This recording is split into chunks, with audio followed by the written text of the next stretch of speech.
बहादुरगढ़ सोनपट्टी की सवारी आ जाओ, मेरे रिक्शे में बैठ जाओ। बहन जी, कहीं आपको छोड़ दूं क्या? अरे भाई, तेरे साथ इस हाथ रिक्शे में कौन बैठेगा? इससे तेज तो बैलगाड़ी चलती है। पहले एक ढंग के रिक्शे का तो जुगाड़ करो, फिर बैठेंगे। ये कहानी है गरीब ओम प्रकाश की, जो कोलकाता की सड़कों पर रिक्शा चलाता था। ओम प्रकाश के पास एक बहुत ही पुराना हाथ रिक्शा था, जिस पर कोई भी बैठना पसंद नहीं करता था। बड़ी मुश्किल से वो बेचारा दिन के 30-40 रुपए ही कमा पाता था, जिसमें उसके परिवार को पेट भरकर खाना भी नसीब नहीं होता था। हे भगवान, आज तो 1 रुपया भी नहीं कमाया। रेवती घर पर मेरी राह देख रही होगी कि मैं राशन पानी लेकर आऊंगा। क्या बोलूं उसको? बेचारा ओम प्रकाश रिक्शा खींचते हुए अपनी कच्ची सी मकान में आता है, जहां पत्नी रेवती और सुधा भूखी बैठी होती है। अजी, आप आ गए। आज काम चला था या आज भी राशन पानी नहीं लेकर आए आप? बेटिया कब से खाना बनाने के लिए बैठकर इंतजार कर रही है। ये सुनते ही ओम प्रकाश की आंखों में आंसू उतर आते हैं। आज कमाई नहीं हुई। भाग्यवान लगता है। आज नमक पानी पीकर ही सोना पड़ेगा। लगता है विश्वकर्मा भगवान मुझसे रूठ गए हैं। रेवती, काम धंधा बिल्कुल नहीं चल पा रहा है। कभी कभी तो जिंदगी से अच्छी मौत लगती है मुझे। कोई भी सुख नहीं दे पा रहा हूं मैं तुम दोनों को। बोलते बोलते ओम प्रकाश फूट फूट कर रो पड़ता है। तभी लोटे में पानी लेकर उसकी बेटी आती है। बाबा, लीजिए पानी पी लीजिए। कोई बात नहीं, आज काम नहीं चला तो कल चल जाएगा। मैं लाला जी के पास से उधार में आटा दाल ले आती हूँ। सुधा लाला के पास राशन खरीदने आती है। लाला बहुत ही बेईमान और ठगी था। उसके पास जो तराजू का पलड़ा था, वो उसके नीचे चुंबक चिपका कर भोले भोले ग्राहकों को ठगता था। बेईमान बनिया खुद को भगवान विश्वकर्मा का भक्त भी मानता था। राम राम लाला जी, 10 की दाल और आधा किलो आटा दे दीजिए, पैसे कल दूंगी। कोई दिक्कत नहीं है, तुम्हारी अपनी दुकान है, ले जाओ। मैं तो यहाँ तुम्ही लोगों के लिए दुकान खोलकर बैठा हूँ। बही खाते में लिख दूंगा। कंजूस बनिया 10 रुपए में केवल मुट्ठी भर दाल और आटा दे देता है। लाला जी, ये आटा तो आधा किलो लग भी नहीं रहा, और दाल भी आपने 10 रुपए की कितनी कम दी है। भगवान विश्वकर्मा की कसम, मैं ईमानदारी से अपना व्यापार चलाता हूँ, कोई घपलेबाजी नहीं करता हूँ। बनिया अपना नाम खराब ना हो, इसीलिए भगवान विश्वकर्मा की इसी तरह से झूठी शपथ खाता था। जबकि ओम प्रकाश अपनी किसी भी परिस्थिति के लिए भगवान विश्वकर्मा को दोष नहीं देता था, वो अपनी मेहनत का खाता था। ऐसे ही दिन बीतने लगे। अब विश्वकर्मा पूजा आने वाली थी। तभी एक दिन एक बुजुर्ग महिला बनिए की दुकान पर आती है, जिसकी उम्र लगभग 50-60 वर्ष की थी। लाला, मेरी बेटी की आज शादी है। पूरे गांव को भोज खिलाना है, तो उसके हिसाब से राशन दे दो। हाँ तो निकालो माल पानी और ले जाओ राशन। पैसा लाई हो? क्योंकि इतना बड़ा उधार तो नहीं दूंगा मैं। ऐसे ना बोलो लाला, बड़ी उम्मीद लगाकर तुम्हारे पास आई हूँ। मेरी बेटी की शादी रुक जाएगी, बड़ा अपमान हो जाएगा। अरे तो तुम्हारी इज्जत के लिए मैं अपना घाटा थोड़ी ना खाऊंगा। कुछ बर्तन सोना चांदी गिरवी रख और ले जा राशन यहाँ से। ये जो तुम्हारे कान में सोने के झुमके लटक रहे हैं, यही दे जाओ मुझको। लाला के लालचपन के चलते वो बूढ़ी औरत कान के झुमके दे देती है। बदले में बनिया सारा राशन तोल देता है, लेकिन सब कुछ कम कम था। आज तो सही मुनाफा कमा लिया।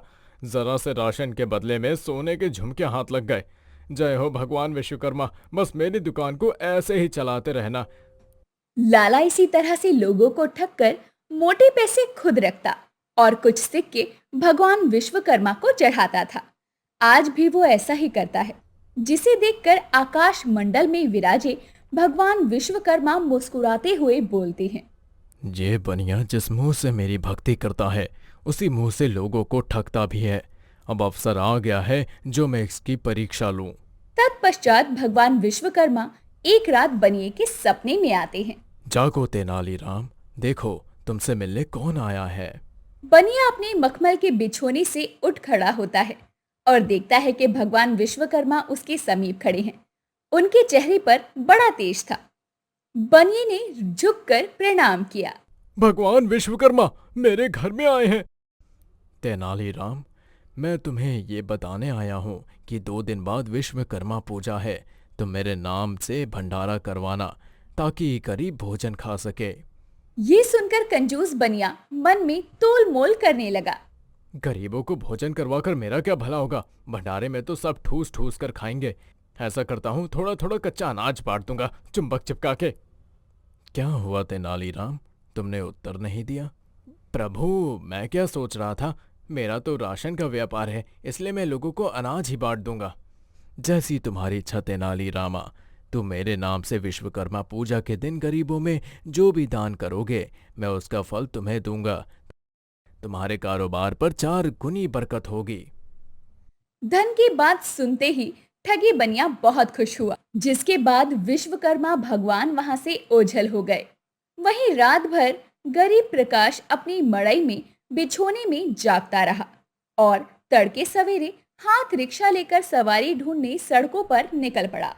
हे स्वामी, कल विश्वकर्मा पूजा है, बस आज किसी तरह काम चल जाए।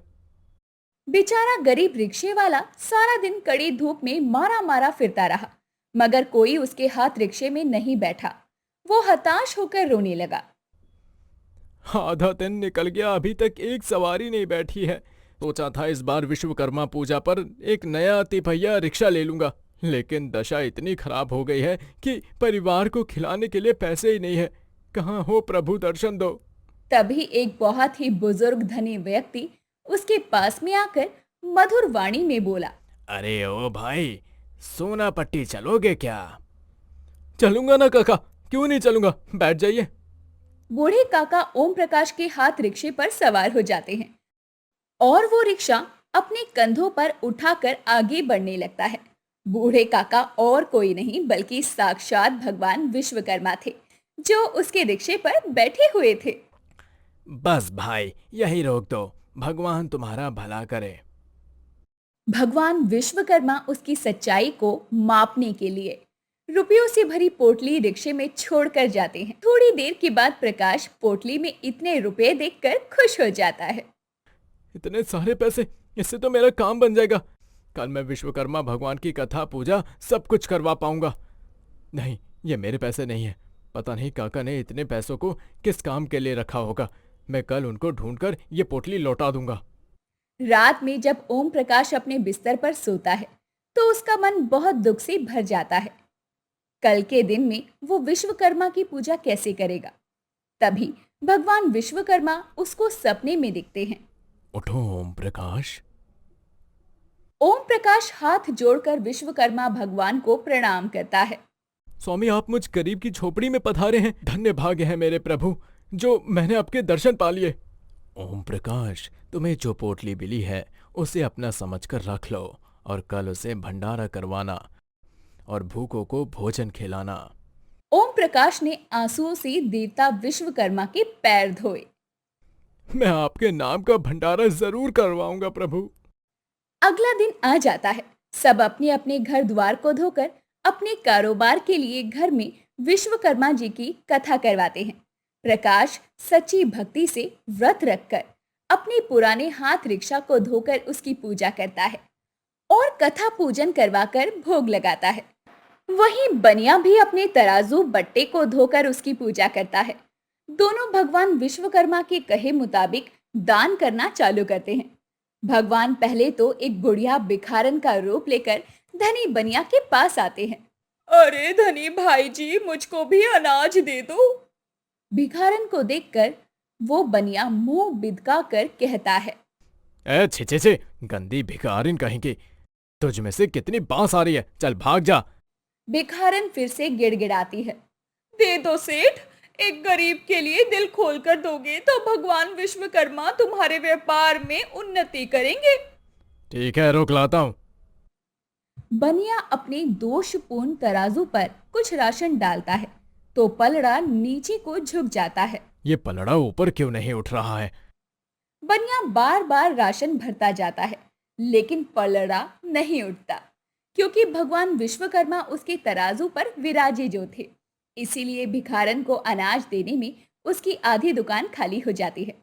जिसके बाद भगवान ओम प्रकाश की परीक्षा लेने जाते हैं तो वो आदर के साथ भिखारन के पैर धुलवा कर उसे पेट भर भोजन करवाता है। बहन, थोड़ी पूरी सब्जी और ले आऊं? तभी भिखारन स्वयं भगवान विश्वकर्मा के रूप में आ जाती है और सब लोग आश्चर्यचकित रह जाते हैं। ओम प्रकाश, तुम बहुत ही भले व्यक्ति हो। इतने दुख सहने के बाद भी तुमने कभी धोखाधड़ी नहीं की। इसलिए मैं भगवान विश्वकर्मा आशीर्वाद देता हूँ कि तुम जिस भी कारोबार या व्यवसाय में हाथ डालोगे वो बढ़ता ही जाएगा। ये बोलकर भगवान विश्वकर्मा वहां से अंतर ध्यान हो जाते हैं और ओम प्रकाश का पुराना हाथ रिक्शा एक नए चमचमाते ऑटो में बदल जाता है। जबकि दूसरी तरफ बनिया तेनाली राम की दुकान से सारा अनाज अपने आप गायब हो जाता है और वो हाथ मलता रह जाता है, जो कि उसके कपटी स्वभाव का फल था।